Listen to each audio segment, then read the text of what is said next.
Hello दोस्तों, PW only IAS के इस यूट्यूब चैनल पे आप सबका स्वागत है। इस हफ्ते की साइंस एंड टेक्नोलॉजी से जुड़ी हुई जो टॉप खबरें हैं, समसामयिक घटनाएं हैं, उन सब को लेकर मैं आप सबके सामने हाजिर हूं। तो हम लोग स्टार्ट करते हैं पहली न्यूज की तरफ। पहली न्यूज आ रही है, तीसरे स्वदेशी दबाव युक्त भारी जल रिएक्टर का संचालन, यानी भारत के तीसरे स्वदेशी निर्मित 700 मेगावाट परमाणु ऊर्जा रिएक्टर ने क्रांतिकता हासिल कर ली है। मतलब इसका क्या हुआ, इसे समझ लीजिए। होता यह है बच्चों कि एक न्यूक्लियर रिएक्टर के अंदर एक न्यूक्लियर रिएक्शन होती है और उस न्यूक्लियर रिएक्शन से जो ऊर्जा प्राप्त होती है उसी की मदद से विद्युत ऊर्जा प्राप्त की जाती है। अब इस चीज को समझिए, होता क्या है, हमारे न्यूक्लियर रिएक्टर में यूरेनियम को as a fuel, as a ईंधन यूज किया जाता है। ठीक है, ध्यान से समझिएगा, एज अ ईंधन यूज किया जाता है। अब ये ईंधन कैसे ऊर्जा देता है, तो होता क्या है कि हाई स्पीड न्यूट्रॉन से बम्बार्ड करते हैं, यानी हाई स्पीड न्यूट्रॉन से जब हम टक्कर मारते हैं यूरेनियम 235 को, तो यूरेनियम 235 टूट जाता है और टूटकर हमें क्या देता है, ऊर्जा देता है।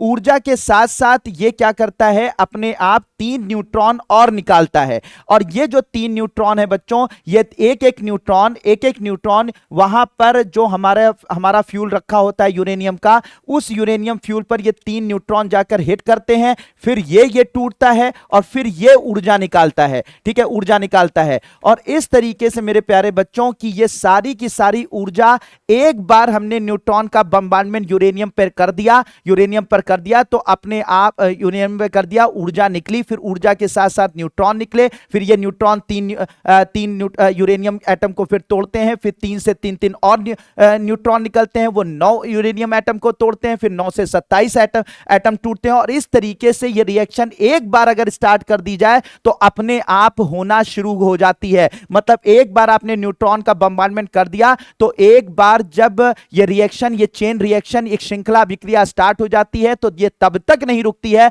जब तक कि सारा का सारा फ्यूल खत्म ना हो जाए। तो इस तरीके की चेन रिएक्शन जो एक बार स्टार्ट की जाती है, जो कि अपने आप फिर उसके बाद अपने आप यानी स्वतः चालित हो जाती है, अपने आप होने लगती है, ये जब हमारे रिएक्टर के अंदर ये स्टेट बन जाता है, जब रिएक्शन अपने आप होने लगती है, तो इस स्टेट को हमारे रिएक्टर के अंदर बोला जाता है क्रिटिकलिटी। क्या बोला जाता है बच्चों? क्रिटिकलिटी। यानी हम कहते हैं कि यह न्यूक्लियर रिएक्टर क्रिटिकल हो गया है। क्रिटिकल का मतलब यह हो गया है कि वो अब सेल्फ सस्टेन रिएक्शन कर पा रहा है, यानी उसमें बाहर से न्यूट्रॉन की बमबारी करने की जरूरत नहीं है। अब उसी से निकलने वाले जो यूरेनियम से निकलने वाले जो न्यूट्रॉन है, यूरेनियम के टूटने से निकलने वाले जो न्यूट्रॉन होते हैं, वही अब जा जाके यूरेनियम एटम को तोड़ेंगे और ऊर्जा निकलेगी और उस ऊर्जा की मदद से आप बिजली का उत्पादन कर पाएंगे। तो जब कोई भी रिएक्टर अपने सेल्फ सस्टेन हो जाता है, उसके अंदर चेन रिएक्शन होना शुरू हो जाती है, जिसमें फिर आपको बाहर से न्यूट्रॉन का बम्बार्डमेंट नहीं करना पड़ता है,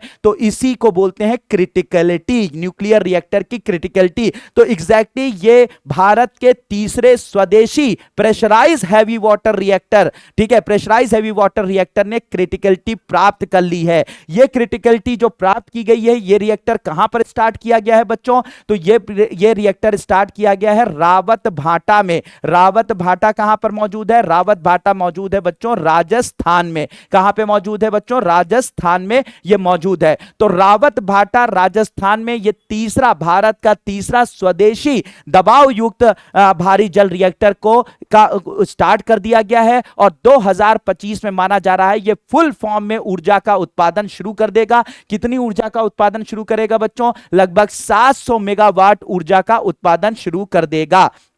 तो सीधी सी बात है, ये जो ये क्रिटिकलिटी का मतलब क्या होता है, कहां पर ये हो रहा है और किस तरीके का रिएक्टर है, ये बात आपको पता हो गई। अब बात करते हैं कि सर PHWR रिएक्टर क्या होता है, प्रेशराइज हैवी वाटर रिएक्टर क्या होता है? तो प्रेशराइज हैवी वाटर रिएक्टर का मतलब ये होता है जिसके अंदर क्या किया जाता है कि आपके एक कोर होता है, इसी कोर के अंदर यूरेनियम को रखा जाता है बच्चों, ठीक है, यूरेनियम को रखा जाता है और यहीं पर यूरेनियम पर बम्बार्डमेंट करके यूरेनियम को तोड़ा जाता है और यूरेनियम के टूटने से ऊर्जा निकलती है। और ये जो रिएक्टर होता है यूरेनियम 200, ये जो रिएक्टर का जो कोर होता है, ये कोर कनेक्टेड होता है एक ट्यूब से, ठीक है, इस तरीके की बहुत सारी ट्यूब से कनेक्टेड होता है ये रिएक्टर। ये जो कोर होता है रिएक्टर का, ये कनेक्टेड होता है बहुत सारी ट्यूब से, और ये इसी ट्यूब के अंदर भारी जल का मतलब होता है D2O, भारी जल बहता रहता है। तो जब ये रिएक्टर, मेरे प्यारे बच्चों, ये रिएक्टर का कोर में यूरेनियम 235 टूटता है,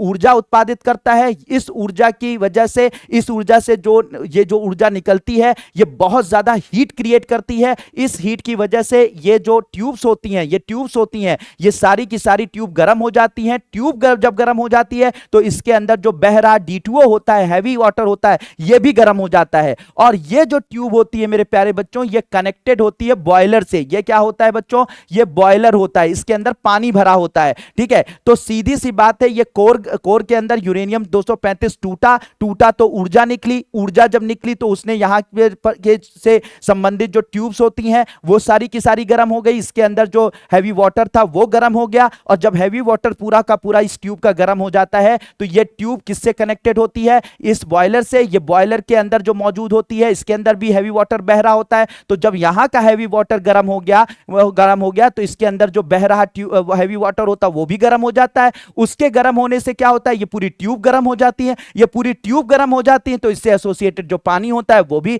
गर्म हो जाता है। गर्म होकर क्या होने लगता है? बॉयल करना शुरू कर देता है पानी जो है बॉयल करना शुरू कर देता है, और उसके बाद उससे निकलती है बच्चों जलवाष्प। क्या निकलती है? जलवाष्प। और यह जलवाष्प बहुत तेजी से निकलती है, बहुत तेजी से आकर क्या होती है? स्टीम टरबाइन पर गिरती है। स्टीम टरबाइन पर गिरने के बाद गिरती है, उस पर प्रेशर लगाती है, टरबाइन घूमना स्टार्ट कर देती है, और टरबाइन के घूमने से ही इलेक्ट्रिसिटी जनरेट होती है। तो यह पूरा प्रोसेस होता है प्रेशराइज हैवी वाटर रिएक्टर का। तो प्रेशराइज हैवी वाटर रिएक्टर को फिर से समझ लीजिए बच्चों। इसके अंदर कोर होता है, कोर के अंदर यूरेनियम 235 को तोड़ा जाता है। यूरेनियम 235 की जैसे जब टूटता है तो उससे ऊर्जा निकलती है, और वो ऊर्जा क्या करती है? इन ट्यूब्स को गर्म करती है। इन ट्यूब्स में बह रहा होता है हैवी वाटर D2O, और ये जब ट्यूब गर्म होती है तो इसके अंदर मौजूद हैवी वाटर भी गर्म होता है। ये ट्यूब कनेक्टेड होती हैं बॉयलर के अंदर, जिसमें पानी भरा हुआ होता है, नॉर्मल पानी भरा हुआ होता है इस बॉयलर के अंदर। और जब ये हैवी वाटर इसके अंदर बह रहा हैवी वाटर बहुत ज्यादा गर्म हो जाता है तो ये सारी की सारी ट्यूब भी गर्म हो जाती हैं।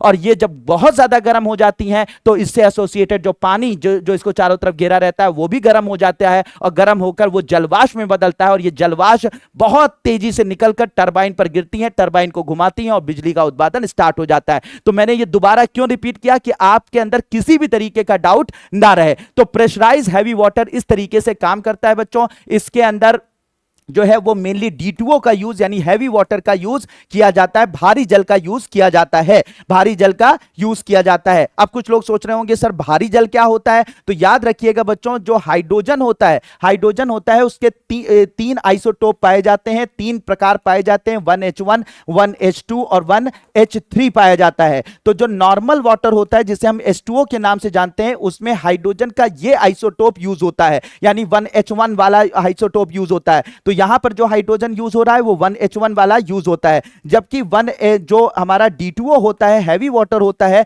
उसमें ये दूसरा वाला आइसोटोप जो भारी वाला आइसोटोप होता है 1H2 यूज होता है। और इस तरीके से ये नॉर्मल पानी में हाइड्रोजन ये यूज होती है 1H1 वाली, और जो D2O हैवी वाटर होता है उसमें जो हाइड्रोजन यूज होती है वो 1H2 वाली यूज होती है। इसी वजह से, क्योंकि इसमें भारी हाइड्रोजन यूज हो रही है, तो इसी वजह से इसे भारी जल कहा जाता है, या D2O के नाम से या हैवी वाटर के नाम से जाना जाता है। इसका यूज यहां पर नहीं होता है, भारी जल बनाने में नहीं होता है, ये कहीं और यूज की जाती है, ठीक है, यहां पर इसका यूज नहीं होता है। तो होप मेरे प्यारे बच्चों, भारी जल क्या होता है, भारी जल से युक्त रिएक्टर क्या होता है, और इस तरीके का रिएक्टर भारत में ऑलरेडी पहले से मौजूद है। लेकिन अब हम लोगों ने तीसरा जो है वो स्वदेशी भारी जल रिएक्टर, भारी दबाव युक्त भारी जल रिएक्टर बनाकर तैयार किया है, जो देशी टेक्नोलॉजी से तैयार हुआ है, देशी टेक्नोलॉजी से काम करता है। तो होप मेरे प्यारे बच्चों, ये पूरी की पूरी न्यूज आपको समझ में आ गई होगी कि एग्जैक्टली क्या हुआ है, क्रिटिकलिटी क्या होती है,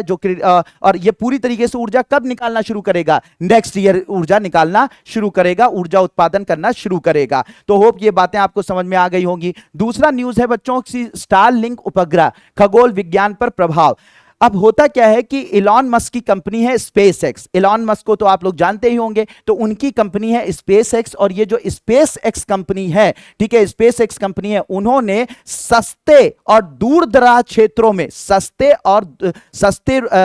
में और दूर दराज क्षेत्रों में फ्री इंटरनेट या बहुत सस्ते में इंटरनेट प्रोवाइड करने के लिए एक परियोजना पास की, जिसका नाम था स्टार लिंक परियोजना, जिसमें इन्होंने छोटे छोटे बहुत सारे उपग्रह, जो कि कह सकते हैं जो कि टेलीकम्युनिकेशन यानी कि इंटरनेट प्रोवाइड करने के लिए भेजे गए। किसने भेजे? स्पेस एक्स कंपनी ने भेजे। स्पेस एक्स कंपनी किसकी है? इलॉन मस्क की कंपनी है। और अभी तक कुल मिलाकर लो अर्थ ऑर्बिट में, निम्न भूकक्षा में लगभग 550 किलोमीटर की ऑर्बिट में, 550 किलोमीटर की ऑर्बिट में 6300 से अधिक, यानी 6300 से अधिक उपग्रहों को, टेलीकम्युनिकेशन उपग्रहों को भेजा जा चुका है। किस लिए भेजा जा चुका है? सस्ता इंटरनेट देने के लिए। पूरी धरती को इन्होंने घेर लिया है, पूरी धरती को इन्होंने चारों तरफ से इन इंटरनेट को, ये जो सैटेलाइट्स हैं 6300 सैटेलाइट जो कि स्टारलिंक के हैं, वो उन्होंने चारों तरफ से धरती को घेर लिया और दुनिया के किसी भी कोने से ये इंटरनेट आपको प्रोवाइड करेंगे, सस्ते में इंटरनेट प्रोवाइड करेंगे। अब क्योंकि इनकी संख्या इतनी ज्यादा है कि अक्सर ये आसमान में ऐसे लकीर बनाते हुए नजर आते हैं। भारत में, पूरी दुनिया में कई जगहों पे देखा गया, ऐसे लाइन से कुछ चीजें चलती हुई आसमान में नजर आती हैं, लोग डर जाते हैं एलियन है, लेकिन अगर असल में वो स्टार लिंक के ही सैटेलाइट्स हैं जो कि इंटरनेट प्रोवाइड करने के लिए भेजे गए हैं। और वो जब आसमान में उड़ते हुए नजर आते हैं तो वही आपको लाइन से जाते हुए नजर आते हैं। तो इतने ज्यादा नंबर में इनको भेजा गया है, इतने ज्यादा नंबर में इनको भेजा गया है, जिसकी वजह से क्या हो रहा है कि ये जब कम्युनिकेट कर रहे हैं, जब इंटरनेट प्रोवाइड कर रहे हैं, तो इनके अंदर जो कम्युनिकेशन हो रहा है वो रेडियो कम्युनिकेशन हो रहा है, यानी रेडियो तरंगे निकल रही हैं। और ये जो रेडियो तरंगे होती हैं, ठीक है, रेडियो तरंगे होती हैं, ये रेडियो तरंगे हमारे रेडियो टेलीस्कोप धरती पर लगाए जाते हैं, जो कि क्या करते हैं, हमारे जो ब्लैक होल हैं या हमारे जो तारे हैं या जो हमारी गैलेक्सी हैं, उनसे आने वाली जो रेडियो तरंगे होती हैं, उनको ये क्या कर रहे हैं? बाधित कर रहे हैं। मान लीजिए कि सीधी सी बात है, मतलब अब क्या होता है, क्या है, समझ लीजिए कि ये जो आपके कुछ टेलीस्कोप होते हैं जो रेडियो टेलीस्कोप कहलाते हैं। क्या कहलाते हैं बच्चों? रेडियो टेलीस्कोप कहलाते हैं। अब ये जो रेडियो टेलीस्कोप होते हैं, इनका काम क्या होता है? ये दुनिया में हर जगह लगाए गए हैं, भारत में भी मौजूद है। तो ये रेडियो टेलीस्कोप किसी चीज की लाइट को नहीं कैप्चर करते हैं, यानी किसी भी ऑब्जेक्ट के, किसी भी ग्रह को या किसी भी नक्षत्र को या किसी भी गैलेक्सी के लाइट को एब्जॉर्ब नहीं करते हैं, बल्कि ये किसी भी ग्रह, नक्षत्र, गैलेक्सी, इन सब का जो पता लगाते हैं, ब्लैक होल का पता लगाते हैं, वो वहां से आने वाली रेडियो तरंगों को कैप्चर करके पता लगाते हैं। तो ऐसे टेलीस्कोप को रेडियो टेलीस्कोप कहते हैं। तो रेडियो टेलीस्कोप क्या करते हैं? हमारे ब्रह्मांड के जो पिंड होते हैं उनसे आने वाली रेडियो तरंगों को कैप्चर करके उनके बारे में पता लगाते हैं, उनके बारे में अध्ययन करते हैं। अब हो क्या रहा है कि ये जो स्टारलिंक के सैटेलाइट्स हैं, ये स्टारलिंक के सैटेलाइट इतने ज्यादा हैं कि ये क्या कर रहे हैं? कम्युनिकेशन करने के लिए, इंटरनेट प्रोवाइड करने के लिए क्या कर रहे हैं? रेडियो तरंगों का यूज कर रहे हैं। तो अक्सर इनसे निकलने वाली जो रेडियो तरंगे हैं वो हमारे रेडियो टेलीस्कोप कैप्चर कर लेते हैं। तो जो मुख्य तरंग, जिन पर हमारा मुख्य फोकस रहता है, किसी ग्रह को हम, किसी नक्षत्र को, किसी भी गैलेक्सी को अगर हम कैप्चर करना चाह रहे हैं या उससे हम डेटा लेना चाह रहे हैं, तो उससे डेटा आ रहा होता है, लेकिन स्टारलिंक के ये जो सैटेलाइट अपनी रेडियो तरंगों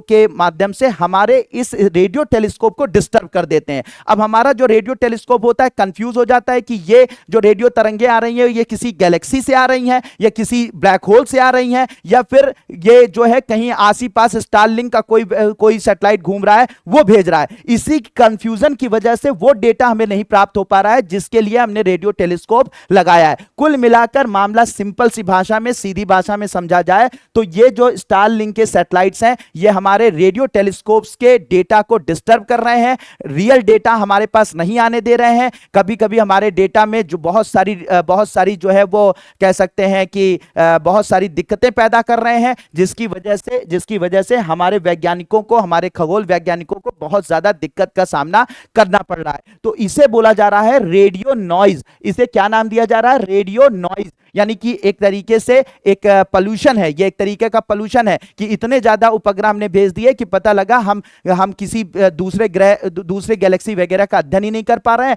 हम, और सारा का सारा हमारा जो है वो बीच में सारी की सारी जो है वो डेटा वो डिस्टर्ब हो जा रहा है। तो इसे बोला जा रहा है रेडियो नॉइज, एक तरीके से रेडियो पोल्यूशन भी इसे कह सकते हैं। तो ये जो घटना हो रही है ये हमारे जो खगोल वैज्ञानिक हैं उनके लिए बड़ी गंभीर बात है, बड़ी दिक्कत की बात है, वो स्टडी ही नहीं कर पा रहे हैं। तो इस पर काफी प्रश्न चिन्ह उठ रहा है कि भैया स्टारलिंक के इतने सारे तुम सैटेलाइट भेज दियो, इसकी वजह से तो हम अपनी धरती पर कोई अध्ययन कर ही नहीं पा रहे हैं इस ब्रह्मांड का। तो ये काफी शोर मतलब इस पर काफी चर्चा हो रही है, काफी चिंता व्यक्त की जा रही है वैज्ञानिकों के द्वारा, इसलिए ये इस हफ्ते चर्चा में रहा है। तो होप कि ये बात आप लोगों को बच्चों समझ में आ गई होगी। ठीक है, पहुंच हो गई होगी, ये बातें भी मैंने आपको समझा दी। फिर आगे बात करते हैं बच्चों, भारत का पहला व्यापक cancer multi omics data portal. ठीक है, डेटा पोर्टल, इसमें क्या किया जा रहा है कि देश के अंदर, भारत में ये प्रोग्राम शुरू किया गया है जिसके अंदर देश के अंदर कैंसर के डेटा को, खास करके स्तन के कैंसर के डेटा को इकट्ठा किया जा रहा है। और इसके डेटा में जो मरीज इस वक्त स्तन कैंसर से या इस तरीके के कैंसर से पीड़ित हैं, उनमें कौन कौन सी डायग्नोसिस बन रही है, कौन कौन सी उनके शरीर के अंदर विशेष प्रकार के प्रोटीन बन रहे हैं, कौन कौन सी दवा उन पर कैसे असर कर रही है, कौन से रेडियोथेरेपी उन पर असर कर रही है, किस तरीके की कीमोथेरेपी उन पर असर कर रही है, इन सब का डेटा जो है वो इकट्ठा किया जा रहा है। इसकी मदद से होगा क्या, इसकी मदद से होगा ये कि इन सब डेटा के आधार पर इस बात का पता चल सकेगा कि कौन सी चिकित्सा, कौन सी थेरेपी कैंसर पेशेंट को असर सही से कर रही है, कौन सी थेरेपी नहीं असर कर रही है, कौन सी दवा जो है वो ज्यादा इफेक्टिव है, कौन सी दवा कम इफेक्टिव है। इसका एक पूरा का पूरा जब हमारे पास डेटा इकट्ठा हो जाएगा तो फ्यूचर में जो कैंसर पेशेंट है उनका इलाज हम इसी डेटा के आधार पर हम कर सकेंगे कि यह दवा सही से काम कर रही है तो हमें इसे देना चाहिए, यह दवा नहीं काम करती है ज्यादातर पेशेंट में तो हमें इस पर रोक लगा देनी चाहिए। तो इसीलिए इस डेटा को तैयार किया जा रहा है फ्यूचर के लिए कि फ्यूचर में जिन लोगों को कैंसर हो उनको उनका इलाज सही तरीके से हो पाए। तो इस चीज को स्टार्ट किया गया है। तो भारत का पहला व्यापक cancer multi omics data portal तैयार किया गया है। हाल ही में Indian cancer genome Atlas foundation ने, इसे किसने तैयार किया है, Indian cancer genome Atlas foundation ने घोषणा की है कि उसने भारत का पहला व्यापक cancer multi omics data portal launch किया है। ठीक है, और लॉन्च किया है जिससे कि इसका बहुत सारे लोगों का डेटा इकट्ठा किया जाएगा। तो इससे क्या होगा कि प्लेटफॉर्म विशेष रूप से भारतीय कैंसर रोगियों के डेटा तक खुली पहुंच प्रदान करता है, कैंसर अनुसंधान के लिए महत्वपूर्ण उपकरण बन जाता है। ठीक है, तो ये बातें मैंने आप लोगों को बता दी। अब यहां पर जो है, यहां पर बात हो रही है कि भारतीय कैंसर जीनोम एटलस जिसने इसको स्टार्ट किया है, इस डेटा को इकट्ठा करना स्टार्ट किया है, इस प्रोग्राम की इसका स्टार्ट किया है, वो क्या है, वो एग्जैक्टली क्या है, इंडियन कैंसर जीनोम एटलस एक राष्ट्रीय पहल है जिसका उद्देश्य पूरे भारत में विभिन्न प्रकार के कैंसर का मानचित्रीकरण करना है। तो इंडियन कैंसर जीनोम एटलस जिसने इस प्रोग्राम को स्टार्ट किया है वो क्या कर रहा है, देश में विभिन्न प्रकार के जो कैंसर फैल रहे हैं उनका डेटा इकट्ठा करके उनका मानचित्र तैयार करेगा, कहां पर देश में कहां पर कैसे कैसे किस किस जगहों पर कैंसर के मरीज, कौन कौन से कैंसर के मरीज ज्यादा हैं, ठीक है, कौन सी दवाएं उन पर दी जा रही हैं, कौन सी दवाएं असर कर रही हैं, कौन सी थेरेपी असर कर रही है, कौन सी थेरेपी सही से काम नहीं कर रही है, इन सब का पूरा डेटा, पूरा एक मानचित्र बना दिया जाएगा जिसके आधार पर फ्यूचर में पेशेंट का इलाज किया जाएगा या नई दवाइयों की खोज की जाएगी या जो अच्छी दवाएं काम कर रही हैं उनको बनाया जाएगा, उनको ज्यादा से ज्यादा सस्ते में उत्पादित करने की बात की जाएगी। तो एग्जैक्टली इस पहल को किसने स्टार्ट किया है, भारतीय कैंसर जीनोम एटलस ने स्टार्ट किया है। यह एक राष्ट्रीय पहल है जिसका उद्देश्य पूरे भारत में विभिन्न प्रकार के कैंसर का मानचित्रीकरण है। और कौन सा प्रोग्राम स्टार्ट किया गया, भारत का पहला कौन सा पोर्टल स्टार्ट किया गया, भारत का पहला व्यापक cancer multi omics data portal start किया गया है। तो बच्चों इस हफ्ते ये 3 न्यूज काफी चर्चा में रही, काफी इस पर डिस्कशन हुआ। तो होप कि ये सारी की सारी बातें आप लोगों को बच्चों समझ में आ गई होंगी, होप ने आपने इनको अच्छे से समझा होगा। ठीक है, तो मिलते हैं नेक्स्ट वीक में नई अपडेट के साथ, नए करंट अफेयर के साथ। Thank you so much and may God bless you all.